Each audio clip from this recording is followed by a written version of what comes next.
When I was younger, right, Michael Jordan was the guy, right? Get your highlight reels rolling. Number 23's in the house. Larger than life was like kind of, I don't know, maybe instilled in me early. So it was like I always wanted to be something bigger than just a cubicle.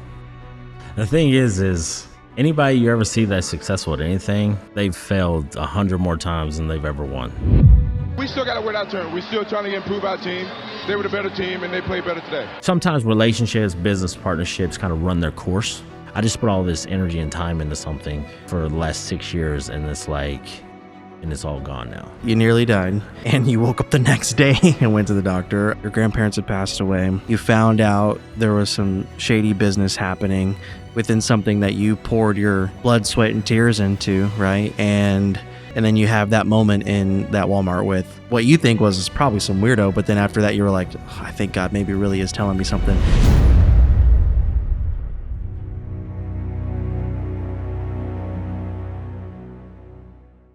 Prove them wrong.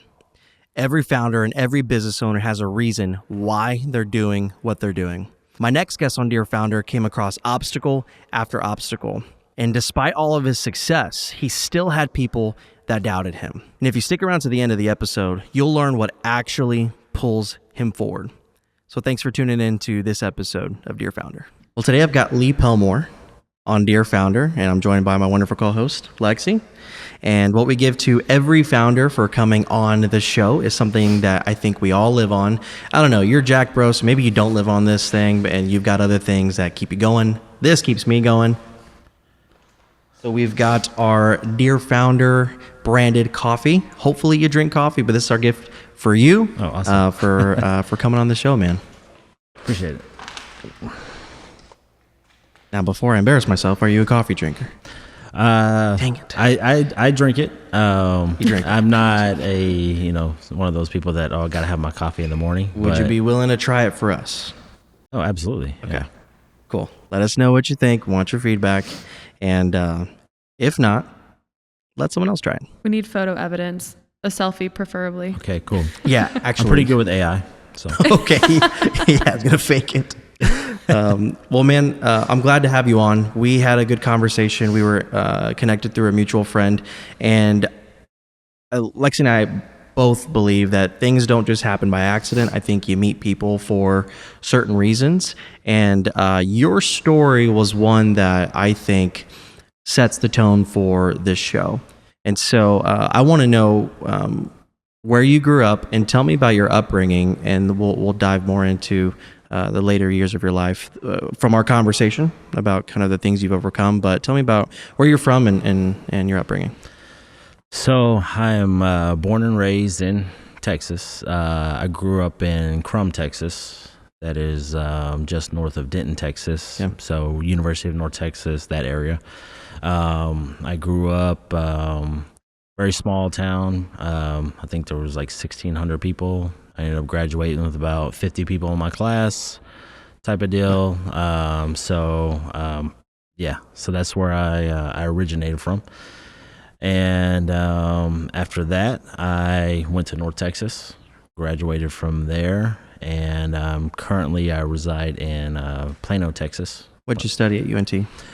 So I started off, so when I graduated high school, right, I got into like physical fitness, things like that. And so I didn't know what I wanted to study. So I ended up going into kinesiology, studying muscle movements, things like that, because that's what I was doing. But then I quickly realized that honestly, that was not something that I wanted to do, like probably full time, because most of the people that were in the program were either trying to be coaches or physical therapists. Physical therapy school was out of the picture for me because grades, 2 more years of schooling after that, right? So one day, I was probably about 3 or 4 years in. I think 3 years in, I went to the advisor and said, "Hey, listen, what can I switch to graduate the fastest?" Mm-hmm. So she said, sociology, and you'll graduate a year earlier. I said, do that. without hesitation. So sociology is my major, and I actually enjoyed it. Study of like people, things like that. And I guess that's kind of what I do anyways, is kind of like I'm a people watcher type of person. I listen more than I speak, right? So graduated in sociology, and that was it. Did you know what you, like, major aside, did you know what you wanted to do? Like, what was the end goal of college? No clue. So if we're gonna be real, we're gonna be honest. I remember going through college, and especially getting towards the last few years, and so I had a bunch of grants and things when I went through college, which is one of the only reasons why I went, and because my parents wanted me to go to college. Other than that, I had no desire for college. It was basically a time period for me to basically delay, right? Try and figure something out, right? Yeah. Coming from a small town, and now I'm like going to like city life and stuff like that. Denton's not a big city, but like from where I was, it was kind of a culture shock, and like, okay, what is the world about? I didn't have a clue, going to college and this and that. And then also, I was, like I said, in those past, like the later years of college, I started hearing people complain about student loans and things like that. And like, I'm like, wow, that sucks. Yeah. That sucks for them. And that's one reason why I switched from sociology, or from kinesiology to sociology, because I was thinking like, okay, why am I going to go and be a physical therapist, right? PT, make $70,000, $80,000 a year, right? Which is not bad, but I've always been like a big dreamer. I've always like but I didn't know how I was going to get there. And while I was in college, I worked with at a supplement store, actually, and the owner of the supplement store, we're actually like, we became really good friends, like best friends, things like that. I was best man at his wedding and everything like that, years later. But he was like a year older than me, but he was making six figures owning a supplement store, didn't go to college. So to me, I was like, something's not right. Yeah, Who didn't tell me? Yeah, like I'm missing something here, right? And he always told me to read the book. Y'all probably know it, Rich Dad Poor Dad, right? Of course, yeah. Probably comes up on every podcast, Rich Dad Poor Dad at this point. But and I never did. And to this day? Well, no. Years later, I finally read it, and I was like, oh, okay, that's why he wanted me to read it, right? So, but yeah, so for me, like college, just, I felt like it didn't really have a place in my life, just because I knew that it wasn't going to take me to where I wanted to go, right? And I didn't even know exactly where that was, but the thing that always like recycled in my head was like, what am I going to do, work in a cubicle, right? Like, that's literally like the only thing I thought of, like what a college degree was gonna, yeah. So you were thinking outside of the norm already, and you were kind of putting the pieces together that this doesn't make sense. But you mentioned earlier that you consider yourself a dreamer. Well, what do you mean by that, and where did that come from? Or when did that start? Yeah. Like, when did you realize you were a dreamer? Or how far can you recollect I'm that? a big kid, and when I was younger, right, Michael Jordan was the guy, right? So growing up, I always wanted to be a professional basketball player, right? But at 6 foot, you can only go so far, right? So that was one dream, one goal I had. And then this, it's probably more popular now than what it was before. But I honestly, when I graduated high school, like I wanted to be a professional wrestler, right? Like The Rock, people like that, right? So that was like pretty big, growing up in my life. I remember my dad took us to see Hulk Hogan wrestle one time when I was younger and stuff like that. So like larger than life was like kind of, I don't know, maybe instilled in me early. So it was like I always like wanted to be something, bigger than just, a cubicle, right? So basically is what I did is when I graduated high school, I started working out and all that stuff. And my goal was to, get bigger because I was 145 pounds, skinny, scrawny kid, right? Athletic, but no muscle. And I started working out, and, a few years into it, I get up to, 250 pounds, right? And so I switched into bodybuilding instead, right? Because I was like, I don't think I want to be slammed around and stuff like that, right? So I kind of took the bodybuilding thing, and it was funny because during that journey, I told my mom that I'm getting into bodybuilding, and she was like, Lee, like, there's never been a bodybuilder from Crum, Texas. I'm like, well, I guess I'm gonna be the first. So I did that for a few years and everything, and that's I did it. I achieved that goal, and I was national level and stuff like that. But that's Did you ever train clients for that? Yeah, so I did. So that's kind of how I kind of started like training and stuff too in my 20s, right? And I never, and that was another thing too with college. People would go to school, kinesiology to become a personal trainer, and I'm like, I'm already training people, so why do I need this degree? Yeah. And you probably only just need to get licensed at that point. Yeah, right? and actually, technically in Texas, you don't need a license to train people. Isn't it held by the gym? It depends on the gym. Gyms have their own rules and different things. But so at that time, I was actually friends with the gym owner, so he didn't care. Yeah. How it works. Yeah. So you're seeing that like none of this is adding up. You're seeing the bigger picture and kind of like just inspired by people being bigger than life. Yeah. Almost. And so, what did you do after college? Like, what was the journey after that?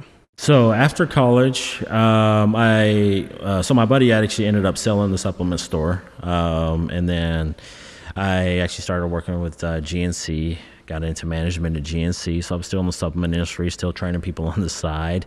And it was funny because like I was making more money on the side training than I was being a manager at GNC. So then I'm seeing things not add up still, right? So I did that until like my 30s, or until around 30, right? And then I actually got into, and you have some experience in this, into the network marketing industry. So I was still training people, and I was actually working for GNC for a little bit still, and got into a network marketing company, and I didn't really know anything about it. Which company was it? So it was a juice company called Kyani, and it blew up in it was big for a time. Yeah, it blew up real fast in the DFW area, and so one of the things, so in college too, right? I'm naturally an introvert, right? I like to listen. I don't really like to talk, right? So I'm on a podcast talking, but You're crushing it. Yeah, you're doing good. yeah. So, but I failed speech class in college. Yes. I was like, Yes. yeah, I failed speech class in college, and I didn't try and retake it. I was like, nope, I ain't doing that. So, but I got into network. When I started working with GNC, I will say they actually like trained me really good to sell stuff. And when I got there, store of the year, all 3 years I was there. Right. Oh, cool. So crushed it, killed it there. I'm the type of person, like, if you show me what to do, I will do it, but then I will make it better. Right. And I've got some other stories I could tell too on that. But then I got into the network marketing company, and in the network marketing company, it was kind of tough at first, right? Because you don't know what to expect, and it's like 100% like entrepreneur type stuff. Like, you've got to make sales. It's a different world. It's hard. Yeah. It taught me a lot. And speaking in front of people, stuff like that was still kind of, I could do it like one-on-one with a customer coming into a store, no problem, because I had a process and everything. It was easy. But then talking to a bunch of strangers to try and say, hey, you want to do this too, type of deal was hard at first. And my mentor in that company said, Lee, the person in the front of the room usually makes the most money. And I was like, okay. So that's when I was like, I got to get to the front of the room. So I started building a team. I had a team all across the nation, over 1,000 just in my group. And I qualified for the car program. I had a Corvette paid for. And I was eventually asked by the top guy in the company to start speaking at some of the bigger events where you're talking 2,000 to 3,000 people. Mm-hmm. Right. And I remember my first one I did, I did it, and I was like, you know what, I'm going to practice and this and that. And I was like, you know what? I'm not going to practice. I know the material. I'm just going to go out there and just do it. Yeah. Kind of like this podcast. I'm just going to do it. Right. Yeah. And I did it, and I was the only person that day that got a standing ovation. And I was pretty proud of myself. Right. And there was like 2,000 people. Right. So I go from failing speech class to speaking in 2,000 plus events, getting standing ovations. Mm-hmm. Right. And that's when I started like kind of really realizing, like, you know what, I can like do this, whatever this is, like I can like really do anything. Mm-hmm. Because public speaking, as y'all probably know, is probably one of the most difficult things to do. I do exactly what you do. If someone gives me an outline, I don't stick to it. I just have to know it in my heart and go out there and just speak from the heart. Yeah, just be genuine, authentic, and people can tell. You know, it's they appreciate tough. it. Yeah, it's tough. And so I wasn't expecting to go down this road, because we actually had an episode where we talked about this like in a lot of detail. But it's interesting to see that you've had a net positive experience from network marketing, and it's kind of one or the other. There's never really like an in between where it's like, yeah, you know, it was fine. It was either like, yeah, I loved it, I learned a lot, I made some money, or you know, or it's like, I hate that, it's a scam, I lost money, they manipulate me, blah blah blah blah, all those. It's like one or the two, you know. Yeah. And so I didn't know that was your experience. So anyways, it's just cool. It seems. Yeah. Would you say it was a net positive experience? This is what I would tell people. Like, you really want to like learn yourself, and you want to get some skills with people, do a network marketing, really do it for like 2 years. Like, you'll learn so many things. One thing that I learned was taprooting, right? If you don't know what that is, hey, you know somebody, then they know somebody, and this is one thing I started learning even later, like in life, even today, is like, you know, I may know you, but you're not the person I need to know. You know the person I need to know, right? But I'll never know that person until I know you. Right. The person you're looking at may not be the real person you're looking for. Exactly. Right. Yeah. And that happens to me like on a daily basis these days, you know? So that's great, man. Thanks for sharing that. So, so before we get into your other businesses and kind of go down some of the wins and experiences you've had with your current business, what I realize with every business owner, every founder, is there's always this period of just pure suckage. Just everything looks great on the outside, but behind closed doors, things are not as great as they appear to be. And it's different for everybody. Some people, some episodes we've had, it's like internal battles, and it's like mental, emotional. Sometimes it's doubt. Sometimes it's like real life that you can't control. Right. So I'm curious to know, with all your experience, tell me about yours. What challenges have you faced in your entrepreneurial journey that stand out to you?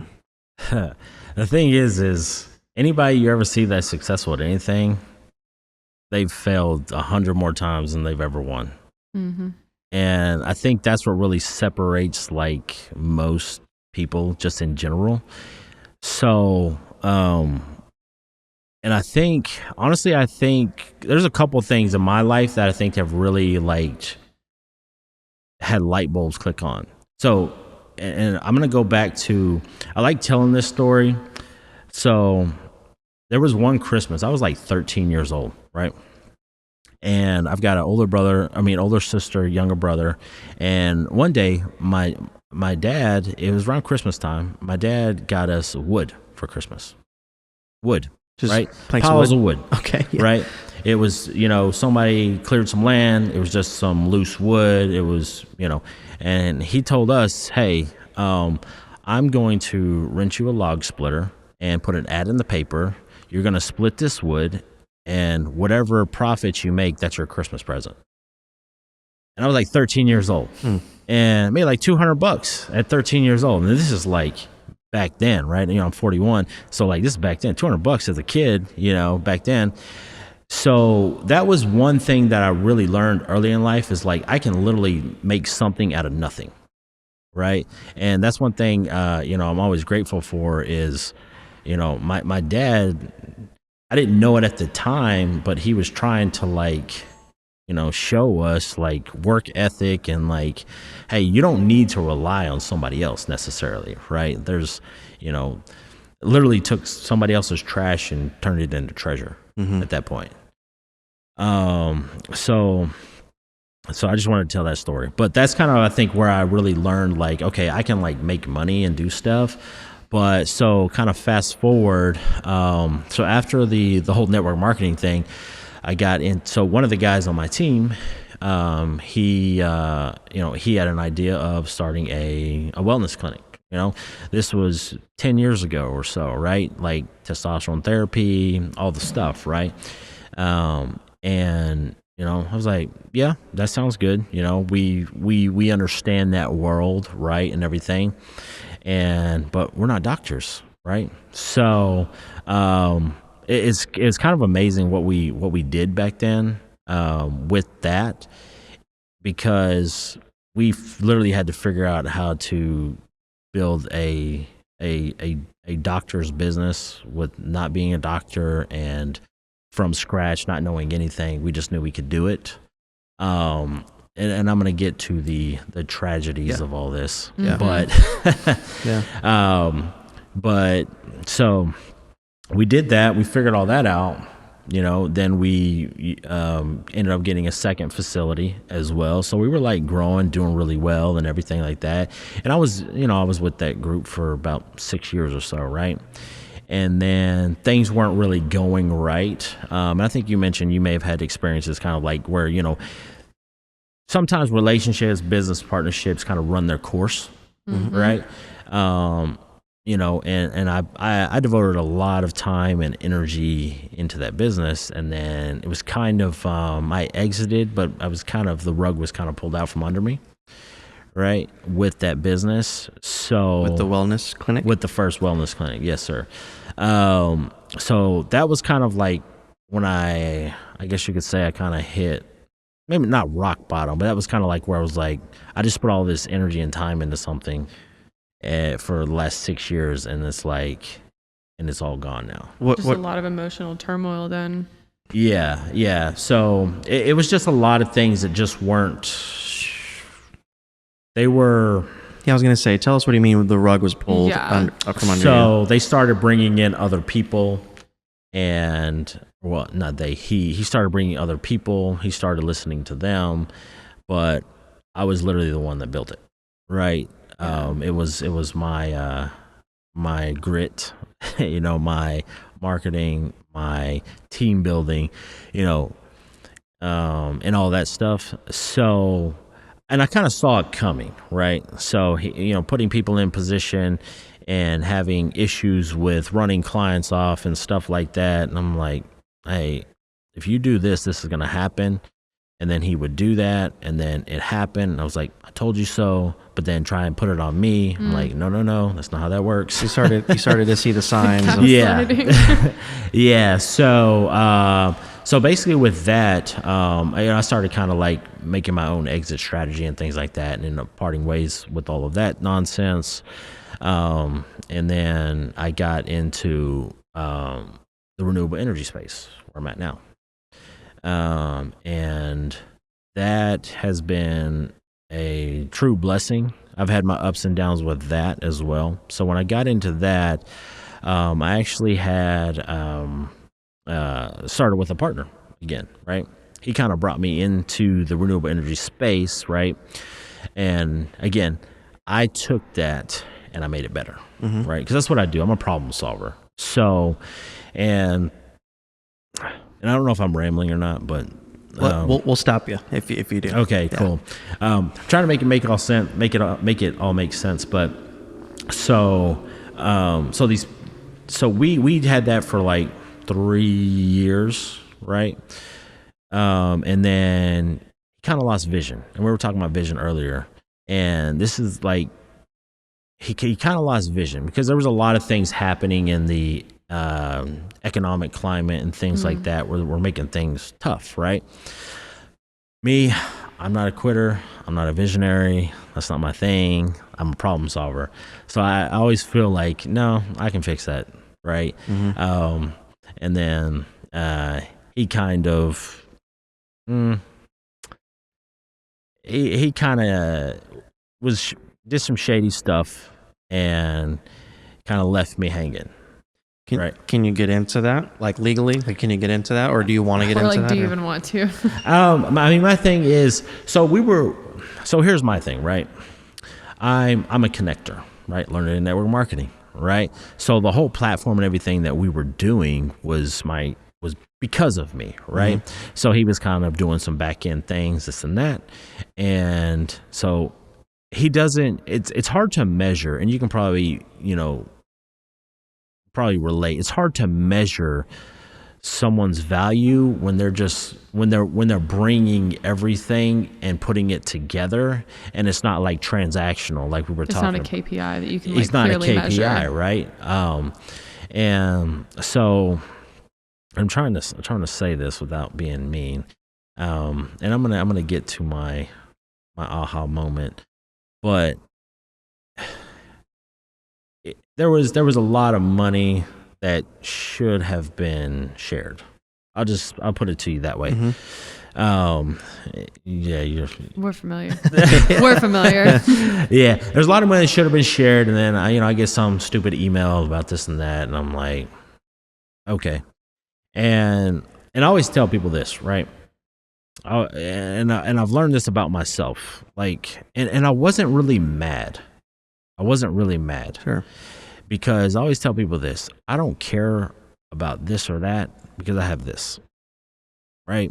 And nobody can take that away from me because I've built multiple things, right? I'm always growing, right? And around that time, so this happened, what are we in, 2026? This happened in 2024. So we had the company for about 3 years, 2024. And my birthday is July 12th. Well, July 5th, I had emergency appendectomy. So appendicitis. And I've been dealing with it for a week, right? And I didn't know what it was. I just thought, I had a sharp pain in my stomach and this and that. And for idiots like me, explain more of what that is and what it's doing. An appendix.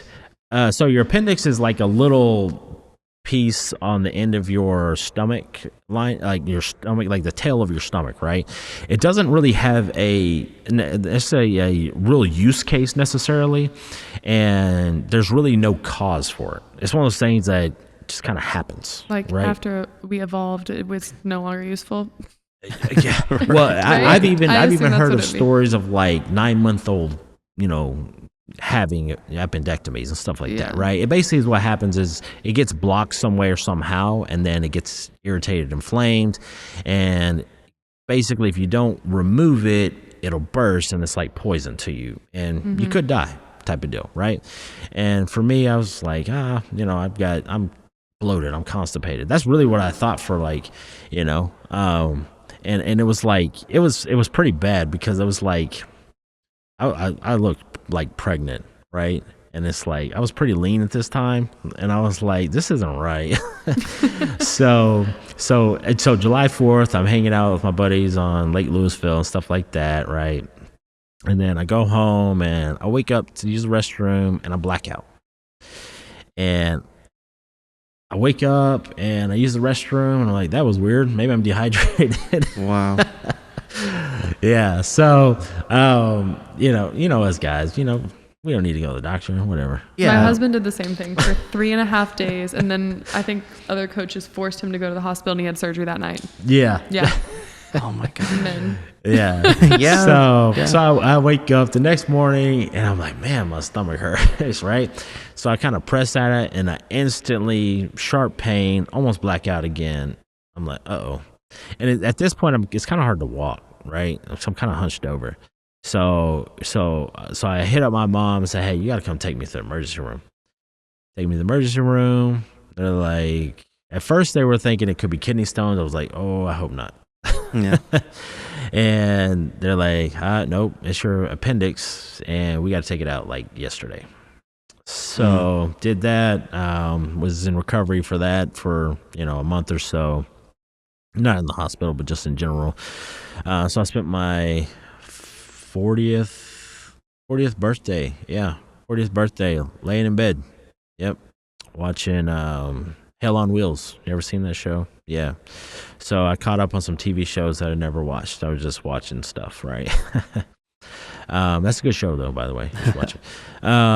But yeah, so, and at this time, you know, I kind of had to, you know, sit back, you know, and, you know, the business is doing its thing. And then about a month later, my grandma passes away, right? And it was kind of expected. So as soon as I get better, recover, grandma passes. And then about a month after that, grandpa passes. And I'm like, dang, right? So I'm not in a good space just in general. I almost died. Both my grandparents passed. And then, you know, business partners, you know, sends me this stupid email, right? And I'm just kind of like, at first I'm just like, you know, everybody's kind of like, you know, what the hell? And trying to figure things out. And I'm like, you know what? I got this. And so, and then Halloween that same year, my brand new truck I've had for like 6 months, somebody runs a red light, totals my truck.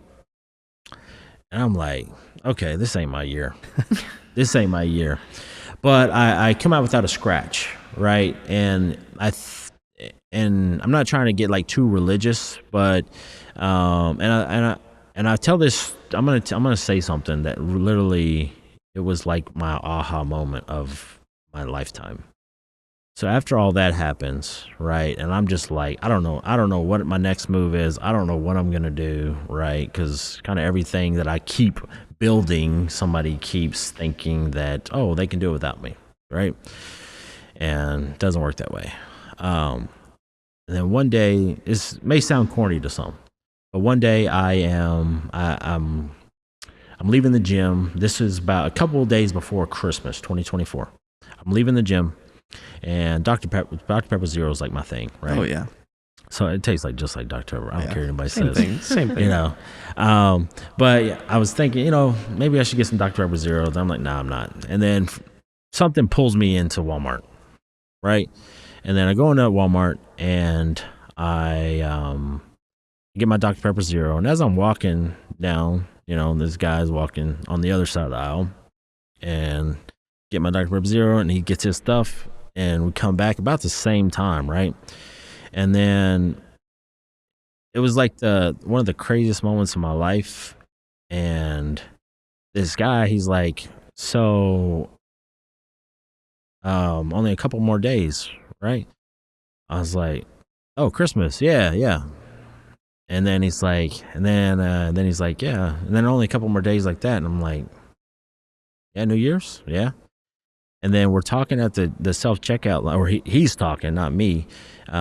He's talking to me, and he's talking to me about all this stuff, right? And a lot of like biblical stuff, like talking about the Christians and this and that. And then I'm walking up to mine, and he's walking to his, and he turns around, and he's like, hey, just to let you know, or no, he says, hey, the Lamb wants me to tell you that no matter how strong you think you are, submit to him.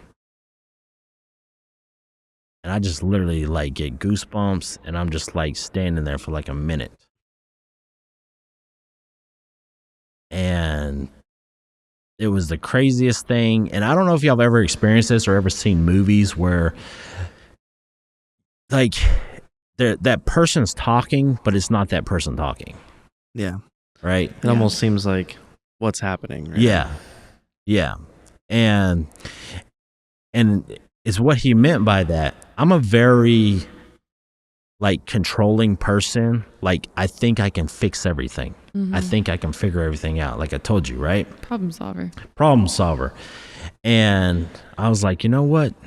After that, I think God is telling me, one, to chill out, telling me, listen, stop trying to control everything. Let me handle it. Right? And then January comes around, and what I'm doing now was presented to me because I just let go. And what I'm doing now is literally changed my life, and it keeps opportunity after opportunity after opportunity. It keeps coming, right? But yeah. So now when things happen, I'm just like, we got this, God. It don't matter. Yeah. It don't matter. Yeah. We've gotten out of worse, right? And that's one thing I've realized too, like, you know, and y'all probably have gone through it yourselves, where it's like you go down, you go back up, right? Okay. If you've done it once, you can do it again. If you can sell one person, you can sell 100 people. Right? Yeah.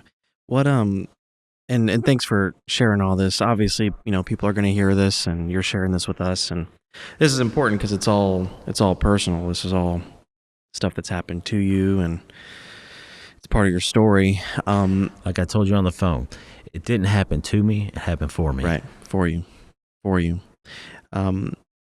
What role did your grandparents play in your life? I mean, obviously, I think anyone losing people, it's obviously hard, but some people hit harder than others, right? Because of the relationship. What did your grandparents mean to you, and did they play any role in your entrepreneurial journey? Yeah. So my grandparents, I grew up in a small town, right? These are my mom's parents, and we always spent all the holidays at grandma and grandpa's house, right? Christmas, Easter, all the stuff, right? You know, they pretty much kind of helped raise us, right? You know, and my grandpa, you know, he, I'm gonna tell you something too about his final days. But my grandpa, you know, he co-signed for, you know, my first 2 trucks. Like my first vehicle I ever bought was his truck, right? And he co-signed for me and stuff like that. And then he co-signed me for another truck, stuff like that.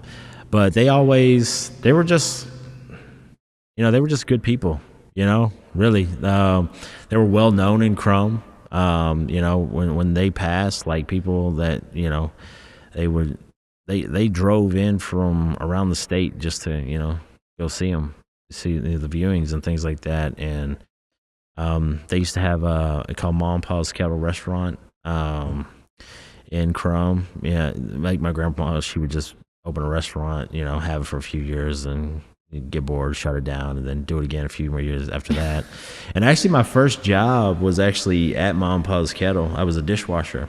Wow. And and I would come in at a certain time, right? And there'd be a stack of dishes, and man, this sucks. I get all these dishes, man, and I figured out an efficient way to clean them really fast and get it all done and out of the way, right?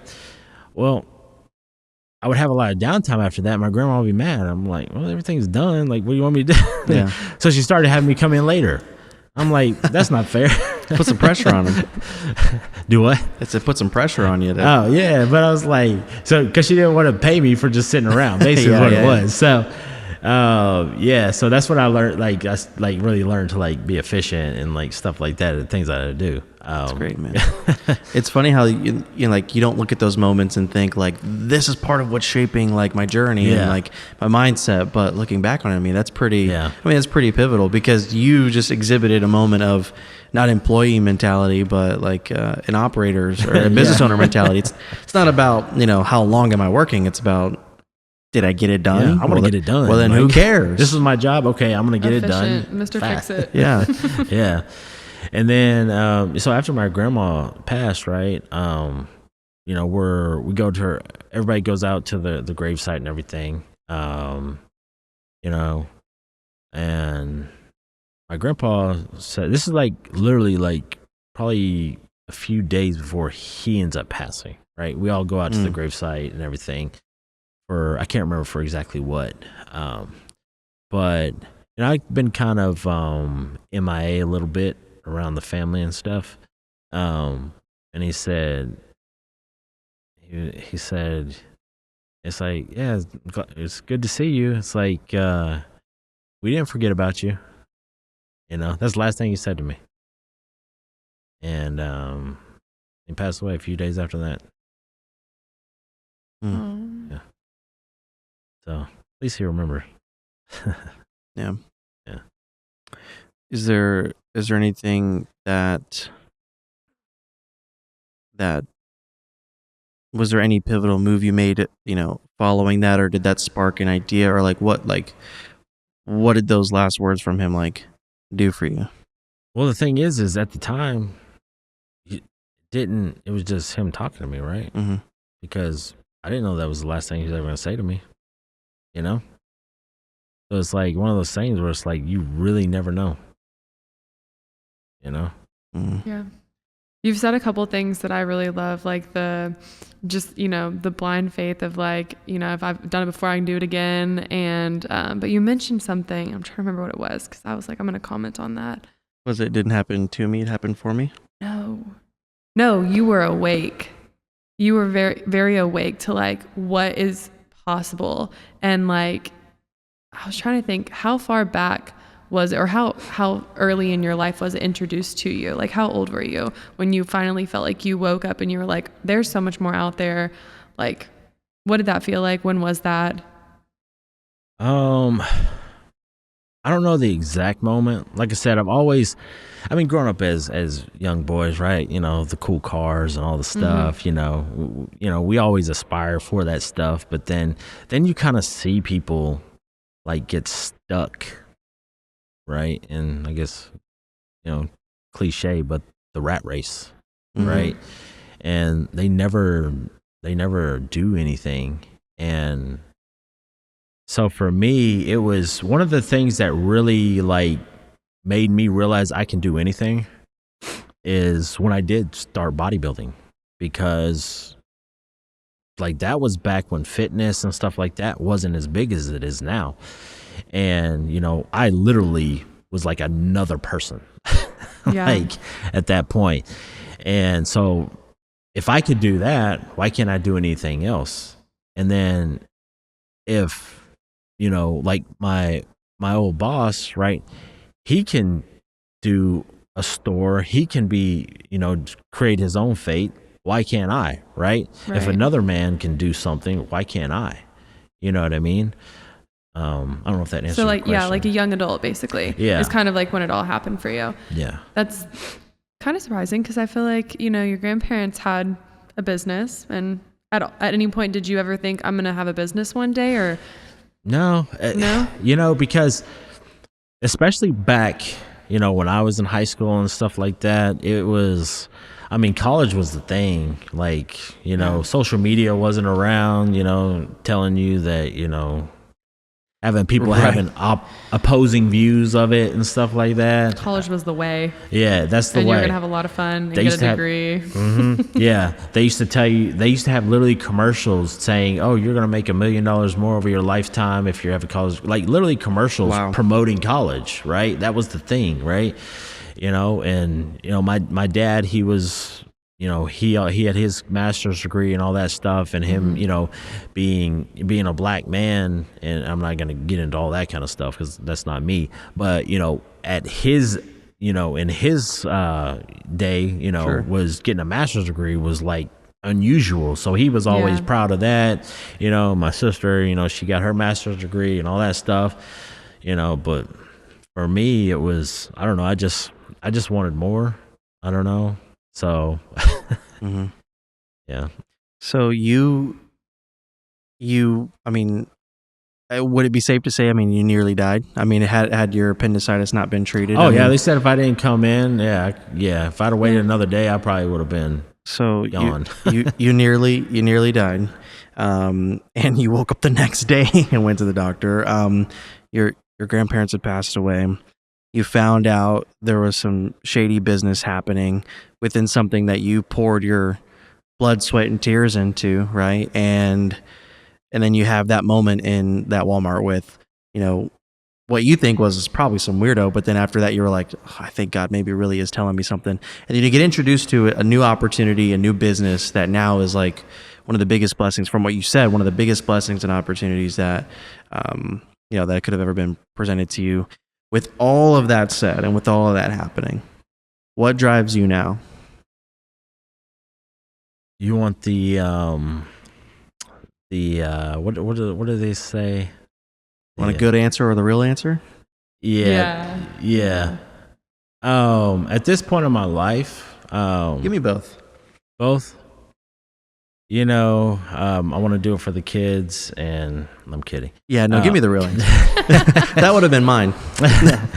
No, so my thing is honestly, I'm gonna prove a lot of people wrong. That's it. Mm-hmm. Because a lot of people they've doubted certain things, and the blessing that I have now, I started searching for that while I was in, before I got it. Mm-hmm. Because one of my mentors, he owns an office building that we had an office in, and he was like a billionaire and good friend of mine now at this point. And he knew that we were doing, solar and stuff like that. And he was interested in the financing and stuff like that. And I told him, went over, and it's like, oh, wow, that's pretty interesting. And then he tells me, Lee, whatever you do, figure out the financing part. And that's where the real money is. Mm-hmm. Right. So that's why. So I was always trying to reverse engineer kind of like the industry and what all this stuff is, and that's where I'm in now. So, and that always sticks to me because of what he said, on about the financing stuff. So, yeah. So That's so true. So that's the good answer, right? What? I don't know if I understand fully yet. What drives Lee now with everything you've experienced? You've got a good business, so it's not like you're hurting for opportunity. What drives you now I imagine you're still a dreamer. You have no idea. You still think big, right? So what's driving that now? Well, okay, so a couple things. One is, my mom. I want to be able to. I want to start doing things for her that she never thought she would ever do or even think to do. Mm-hmm. Maybe more traveling and stuff like that for her. Because you start seeing things, and mortality becomes a real thing. And my mom, she's always believed in me in everything. Mm-hmm. Like, even what I'm doing now, like she doesn't understand the amount of success that I have right now. She still thinks that, I'm still trying to figure it out. I just haven't told her yet. I haven't told her yet. I love that, dude. But yeah, that's one thing. I've got a nephew as well. I like to spoil him. He loves trucks. Like anything with wheel, he can tell you about any part of an 18-wheeler. Like he knows all that stuff. And he's 5 now. What a dude. Yeah. So I always buy him like cars and trucks, and my sister gets mad. He's like, he has enough toys. I'm like, so what? So, Give him 10 more. so, because, growing up, like, I don't have kids, but like, I like to, there's a lot of things that I wish I could have had and done. So I guess more family driven at this point in my life than I was before. Outside of, proving everybody that they made the wrong choice. Yeah. Yeah. No, that's great, man. I think a good answer is proving people wrong. I mean, we've talked about that. We feel that way. But then who you're doing it for, I think, is a bigger pull. Yeah. There's things that like push you, and no one really wants to be pushed. Yeah. But there's things that pull you, and like that's more intrinsic. That's more a draw of who you are as a person. And I was going to say, it seems like you value family on just given what you've shared, and then who you're doing it for. I mean, family's obviously a big value. So, yeah, I appreciate you saying that, because honestly, I mean, you didn't say money, and I think most people who are either employees or starting out their business journey, I mean, I think that's probably what they think first, Yeah, I think it goes back to college, right? Is everybody goes to college for what? To make more money, which doesn't really happen, right? Almost everybody. Yeah, I mean, because that's what you're told. Oh, get a college degree if you want to be financially successful, right? So yeah, so when entrepreneurs get into entrepreneurship, they're typically probably gonna go for money driven. Yeah. And kind of to go back a little bit, is pain is a bigger driver than happiness. Yeah, nothing like pushing you when you're starving and you're like, where's my next meal coming from? Yeah. Well, tell me more about that. Goes back to proving people wrong, right? So, whenever you're frustrated, right, you tend to give more effort, right, than when you're not frustrated, right? So maybe as a fixer, I could see that, but also as like a dreamer, a lot of dreamers, I feel like they get distracted with frustrations and things that aren't going right, and they just move on to the next dream. I don't know. I can see that too. Yeah. Yeah. So those aren't, I wouldn't say that's a real dreamer, because, well, maybe a dreamer, but not a visionary, right? Because like we have good ideas. Yeah. Yeah. A lot of people have good ideas, right? We know those people, right? Like a lack of grit. Yeah. And like vision, like with what I'm doing now, like my vision is, so I know we haven't dove into it, but basically I started in the renewable energy space, I have basically an investment company now, right? So basically I just invest in free electricity for people. It's the easiest way to put it. But I want to take this investment company and then start growing it into development, right? So it could be home developments, it could be hard money lending, something like that, right? Read The Richest Man in Babylon. Read that book. I've read it. Right, yeah. Great book. So I want to get to where basically now I'm not working, right? The money's doing the work, right? And then one thing I'm looking to do at the end of this year, if not early next year, is to get into the development side, because I do have some land, in Crum. And I've made a lot of relationships, and I've already had discussions with investment groups and developers and things like that about doing a partnership, right? And yeah, it's just, don't be afraid to ask, right? So that's another thing I would tell people: don't be afraid to ask. Ask for money. That's so good. It's honestly, I found asking for money is one of the easiest things that I've experienced in my professional career. Like, people are so scared to ask for money, but I feel like I've had more success on the fundraising side than I have with sales, which I'm really good at sales. So if that speaks any kind of volume. I had a friend of mine, he messaged me the other day actually and asked me about real estate and, what aspects to get into. And And I was like, well, are you trying to, be a realtor? You're trying to get into development, you're trying to build houses, he's like, and I kind of just told him, he's like, well, I have no money and bad credit. I'm like, okay, so you got to get creative, right? So you've got to start going and finding, people for one. And then I'm not in that world like that. I just kind of go off of things that I see and I hear people talk about and stuff. But, it's like, go out and you don't have the money, but if you can go out and find the deal, then you find somebody with the money to execute the deal, because that's now your leverage, because, hey, I've got the deal, you've got the money, let's do this. Right. Yeah. Robert Kiyosaki says OPM, other people's money. Exactly. Right? Yeah. To do that. I'm curious, I was thinking about this just a second ago, but you mentioned people that doubted you. Everyone's got haters. I think if you're doing anything noteworthy, then you're doing anything. Yeah, right.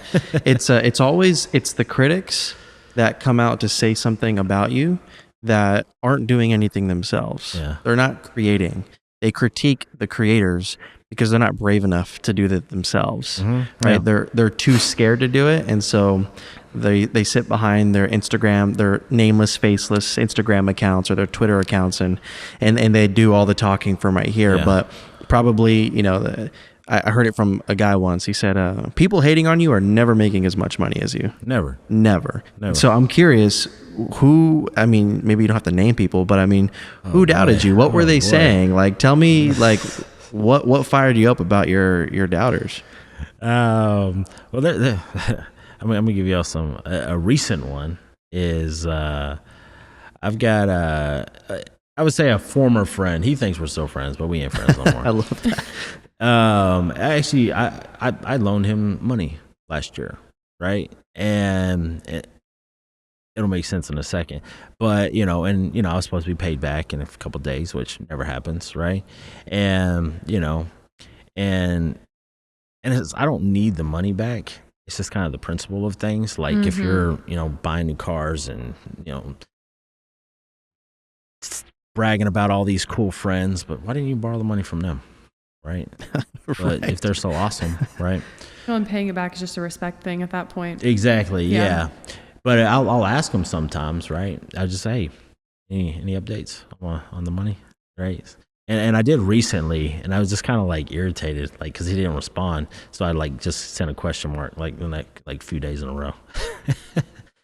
And, but anyways, he hinted like, it's like, oh, is everything okay? Are you good? It's like, yeah, man, just want my money, Like he was basically insinuating that my business isn't working, so I need money, right? Type of deal. And he even tried to recruit me, to because he's in roofing, recruit me. And I'm just thinking to myself, okay, if what you're doing is so fantastic, right? You can't even pay me back. So why would I want to go and do that if you're not even making money? Right. Right. But yeah, I just thought it was funny because it's like, and I even told him, it's like, hey, why don't you borrow money from all those people you think are so awesome, and then you pay me back, and then they're awesome, right? Oh wait, they don't have money, so you can't. But he's one of them. That's one, and that's a recent one, right? Because and then he had the audacity to say something like, oh, you could have never dug yourself out of what I dug out. What? Like, dude, you have no idea the stuff that I've gone through. I've been screwed out of hundreds of thousands of dollars. Right. And then he said, it's like, I'm going to run circles around you like I used to. I'm just like, okay, buddy, you're going to be running in circles for sure. Wow. But not around me. And don't you love it, man? I don't know. I don't know if I should say this, but I sent him a screenshot of one of my direct deposits. Let's go. Okay. Let's go. And I'll just say it's more than what he makes in a year. Yeah. So yeah. So if you want me to be real. Finance versus roofing. Yeah. Well, and that goes to show that, and then he still didn't believe that. He still tried to be Just saying. But anyways. So you're motivated, is what we're hearing. You're motivated. Dude, and what's cool is that, like, yes, like we have these pools for like family and nephew, and yes, but that's kind of fun though. I mean, that actually is, because you're continuing to prove that you said you're going to do what you set out to do, and like like you can't take that away from you. Yeah.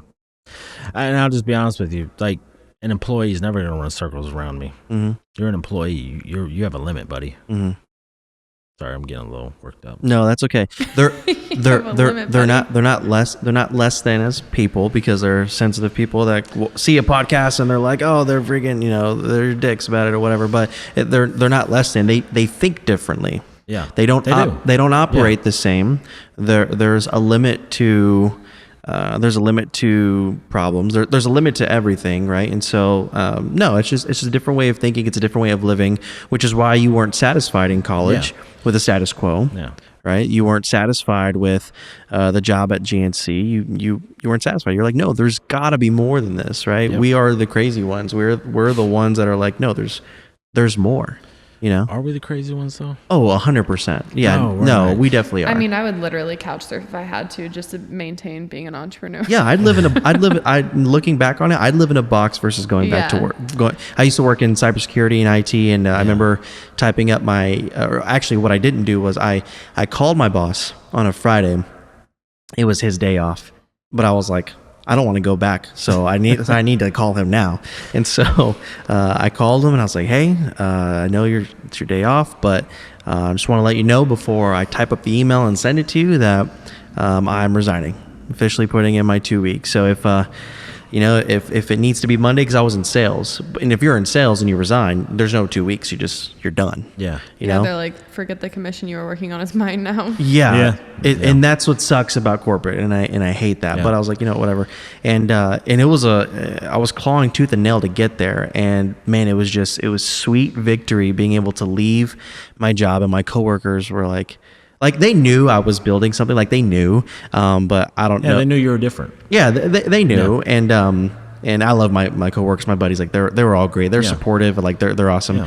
Yeah. I doubt they're watching this though. So whenever this comes out on a short, I'm gonna send it to them. So make sure to do that, because y'all better subscribe to the show. But man, what was the best was I left that job, and I came home. And dude, my kids and my wife had American flags. They drew pictures of just like freedom, no more job, no more demos, no more, That's awesome. No more this. And I'm like, so precious. And oh man, I cried. I was just a mess, dude. Just to find out that I'm working 24/7 now as a business owner. But you know what? I do that for me any day versus doing that again for someone else. Definitely. And it was sweet victory. And so doing it for people is it's such a motivating factor. But I do enjoy a hater every now and then. I do enjoy having one of those. Yeah. Well, I will tell you why I don't believe that we're the crazy ones. Okay. I think it's crazy to work doing things for the rest of your life that you do not enjoy, that you are barely getting by, that you're constantly trying to figure out how you're going to pay your next bills. And the thing is we're here one time. Mm-hmm. Why the hell not go for it? It's crazy to me for people that don't. Mm-hmm. I mean, you can't live forever. You got one life. Live it. Take the risk.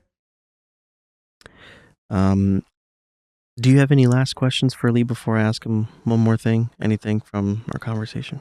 Oh, I have so many questions, but it'll have to be dinner or coffee because it's honestly about business and projects you're working on, less about what the show is really about, which is your story and how you were made, what shaped you. So. Well, so this is what happens. There's a man and there's a woman. Right. Yeah. That's how you got here. Have you seen Cat in the Hat? I have not. Oh no. man, there's a I know great exactly scene. what you're talking like, about. Cat, how'd you get here? He's like, well, when a mommy cat and a daddy cat love each other very much, and they're like, whoa. Oh man, so many innuendos in that kids movie is Really? crazy. That Seriously. Shrek, like it's. Remember Ants? I think they had a Oh, lot. dude, that yeah. one was pretty It's nuts. high level. It's nuts, yeah. But anyways, that's a whole separate podcast in itself. To land this plane, I've said that every episode. I think I'm going to keep saying it unless someone comments or says otherwise, or unless you say to stop, then I'll do that too. But to land this plane, the show's about founders. It's for founders. We all go through crap. You know, the business or no business, you're going to go through stuff regardless. Life actually doesn't care about whether or not you have a business, but having a business and going through life does make it significantly harder, which means that I know Lee has more grit, backbone, and follow through than the average because you're not. And so with that, what's one thing you would leave founders listening to this podcast, one thing that would help them along their journey that's helped you get through everything you've been through? Honestly, I think we need more founders. And I would say this. Y'all see this all the time. People talk about ideas and this and that, and they're waiting for the right time. Just fucking start. Mm-hmm. Because the thing is, the faster you start something, the faster you make mistakes, which means the faster you get to your goal. Yeah. If they're on the fence, what would you say? What would you say to that? Let's take the scenario of someone's in corporate, they're doing well, they've got the golden handcuffs, everything seems good, but they know they've hit their ceiling and they're on the fence, but they want to do it, but they can't, or they're scared. What do you say to them? I mean, if you're scared, I don't know. I'm not scared. What do you mean by scared to do it? Do what? Like Ta- start a just company? Take the leap, start the business, and maybe not leave their job, but maybe Yeah. start the business. And that's you know? the thing. Start the business, right? Because there's Right. with the way technology is now, most people are probably going to start a business to where they can do it more either online, phone calls, weekends, stuff like that, right? Start doing something, right? And if it's only 1 day a week, 2 days a week that you're doing whatever it is, it could even be let's say general contracting, right? You could start up and, you know, maybe you only have availability on the weekends, but your clients don't know that. But you tell them, oh man, I'm only open on Saturday and Sunday. I'm booked during the week, right? They don't know. Start that way, you know? Yeah. And just to kind of, I know we didn't get into it, right? And I'm not trying to promote anything, but like how I just said, just to start, right? I'm actually getting back into the wellness space, and one of my business associates, he called me up literally a month ago and asked me if Lee, would you get back into the clinic space, the wellness space? And I said, hell no. And he said, what about with me? And he told me a couple bullet points of what he had in mind, and I said, okay, we're gonna do it. So we'll figure it out along the way. So took a 5-minute conversation for me to start my next venture, right? That's one thing I've learned about successful people is they just make decisions. Mm-hmm. They just make decisions, whether it's a yes or no.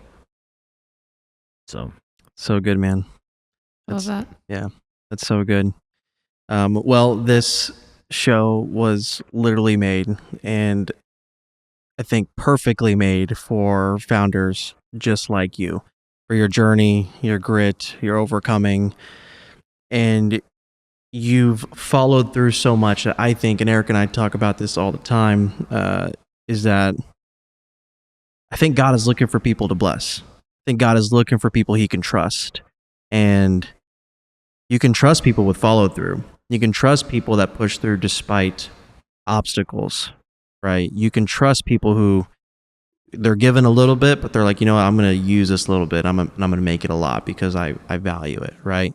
And I don't know. I think the Christian theme is a common theme amongst entrepreneurs. I mean, we should be the best, right? I mean, we should be the best, right? We have so many things that God has given us to not only look after, but gifts to make those things happen.